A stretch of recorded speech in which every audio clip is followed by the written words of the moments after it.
There's nothing quite like the feeling of betrayal when you walk into an apartment you found online. You've seen the photos, gorgeous lighting, modern furniture, maybe a view of the ocean, and then you open the door, and it smells like a wet basement. Ah, the classic real estate catfish. It sounds like you've been burned recently. Burned is an understatement.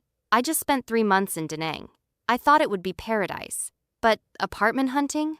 Absolute nightmare. The photos were either AI generated or taken 10 years ago. And the mold. It was everywhere. That is, unfortunately, a rite of passage for digital nomads in Vietnam. Da Nang is notorious for that, especially during the rainy season. The humidity just gets trapped in the walls. But now you're eyeing Saigon, right? Ho Chi Minh City? Exactly. I'm hoping for a fresh start. But I have trust issues now. Is it any different down south? Or am I walking into the exact same trap? Well, the short answer is, yes, it's different, but it's a different kind of chaos. Saigon is a beast. It moves faster. In Da Nang, things are a bit laid back, but in Saigon, the rental market is aggressive. If you see a good place in the morning, it's gone by the afternoon. That sounds stressful. So, does that mean the photos are more honest because things move so fast? I wish. The bait and switch is actually more sophisticated in Saigon. You'll see a listing on Facebook or a rental site. Luxury studio, gym, pool, incredibly cheap. You message the agent, they say, "Oh, so sorry, that one just got rented an hour ago, but I have this other one nearby." And the other one is twice the price and half the size? Precisely. Or it's a windowless box. That's the first rule of Saigon renting. Never fall in love with the JPEG. Until you are standing in the room, it doesn't exist. Okay, noted. What about the mold situation? That was my deal breaker in Da Nang. You're in luck there. Saigon is hot, but it's generally less damp than central Vietnam, especially if you're arriving in the dry season. You won't get that pervasive mildew smell as often. However, you have to watch out for ventilation. A lot of serviced apartments are just subdivided shophouses.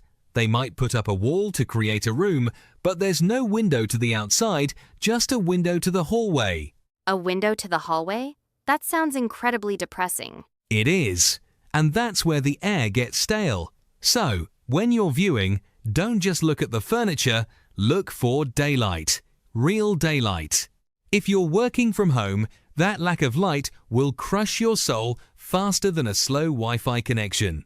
Speaking of working from home, let's talk logistics. I need a proper setup. Good gyms, good coffee, obviously, and I want to be around a bit of life, but not drowning in noise. Where should I be looking? If you want the easy mode for digital nomads, everyone is going to point you toward Thao Dien in District 2. I've heard of it. Is that the expat bubble? It is 100% the bubble. It's basically a village of international schools, avocado toast, and high-end gyms. It's very comfortable. You won't need to speak a word of Vietnamese, and the apartments are generally newer, so less risk of the weird plumbing issues. But I hear a but coming. But it floods badly. If you're there during the rainy season, you might need a kayak to get to your co-working space. And honestly, it's far from the city center.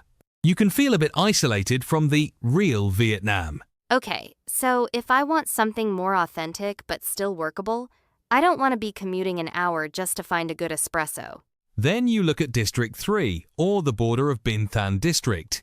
Think of District 3 as the cool, sophisticated older sibling of District 1. It's got these beautiful tree-lined streets, old French colonial villas that have been turned into hip cafes, and it's walkable. That sounds much more my vibe.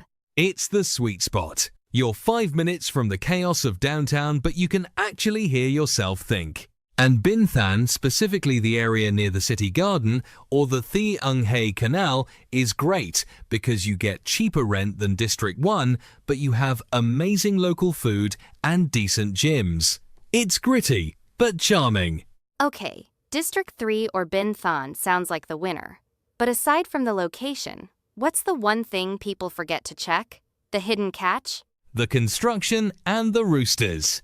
Roosters? In a city of 10 million people? You would be shocked. You can be on the 20th floor of a modern high-rise and somehow there is a rooster next door that screams at 4 a.m. But seriously, the biggest tip? Visit the apartment twice. Once during the day to check for natural light and mold, and once at night. To check for ghosts? To check for karaoke. Vietnamese street karaoke is a force of nature.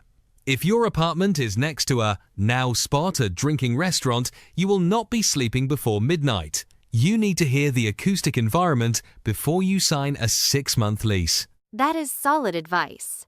What about the contract itself? Any red flags there? Watch the electricity rate. In serviced apartments, they often charge you a fixed rate per kilowatt hour that is 3 or 4 times the state price. It's a hidden profit margin for the landlord. If you're running the AC all day while working, that bill can be a shock. Ask to see the meter and ask the rate up front. It really feels like a game of strategy, doesn't it? You have to be on guard constantly. It is, but don't let it scare you off. Once you navigate the minefield, living in Saigon is incredible. The energy is unmatched. Just don't wire any money before you've seen the place and maybe book a hotel for your first week. Don't try to rent from abroad.